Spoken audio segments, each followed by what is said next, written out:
the events of the past 100 days and what pushers and analyst firm and investor relations online platform consider to be the top stories moving forward in the Nigerian banking industry. 1a.wmv, the CEO of the firm, is here with us in the studio. He says it's time to forget about 2009, says it's the year of low cost. So from nowhere to somewhere, from his office into our studios right now. So good morning. Good morning.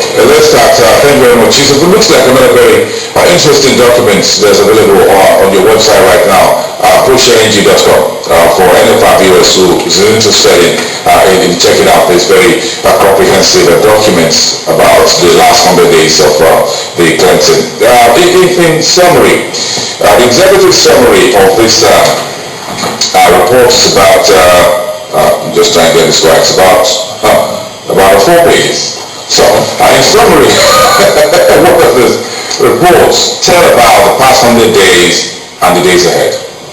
Well, there are about 4 basic issues we came up with. We tried to do this report without having to refer back to what we had issued a week after Lamidi, I believe we worked with NBC on that. We call the bull in the China shop, for which we've had some reactions. But we tried to track something, to hold people accountable. We track the 100 days. So every day we track the actions, the news, the information, and how the market reacts to it. And everything was that we came up to some conclusions. One, it is very difficult to sustain a 100 days news cycle. But this current CBN has been able to sustain the 100 days news cycle. The news cycle was moving and the market kept going down up to about sometime in September, when we observed that the market was beginning to find its way after the visit to the stock exchange, which gave such comfort. And I believe it was also agreed that the CEOs of this new conference will come and address the market, and we'll see. But come October, when the new depression during the market has continued its sustained second round of orders. The second round, and prior to that, there were 2 weeks before when news were banging about and was flying, and then a new rumor industry had been created. And so what we found out was that the negative news, despite all the global conditions, was a key determinant to sending a message. The criminalization of debtors, the general atmosphere was just filled with negativity, but then we moved on from that. Now, we established that there is a cost to be paid by customers, depositors, and investors in respect of keeping our banks virtuous, i.e. getting them to use the word which we call for bankers to discover virtue and be prudent at the same time. For if we were to get all banks to cut down their lending, go after recovery, we will have a complete shutdown. And as such, we now decided that, look, there are some facts here, there are some costs we will have to pay. Investors will have to recognize that we will pay the price for the negligence in allowing these people to function the way they function despite it. CBN will also pay the price. Maybe what we should do is to negotiate how much I'm paying for this price and how much you're paying. So if you then ask them to both signal capital through bonds, we will pay the price in 2 ways. One, a higher interest rate and a lower deposit rate.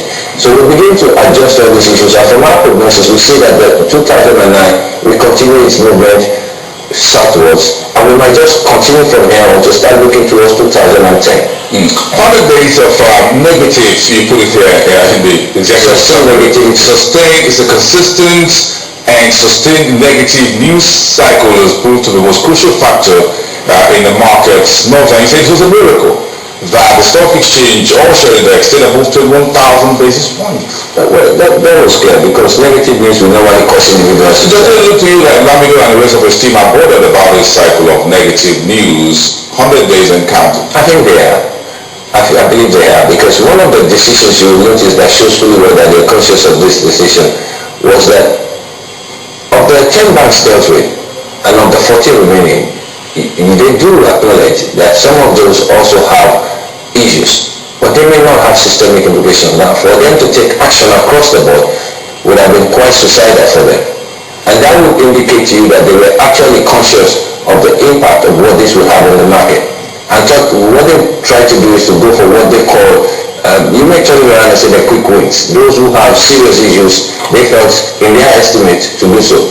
The market, however, believes that if you look at the value of the 400 billion that they invested, as of November 23rd, the value is now 209 billion.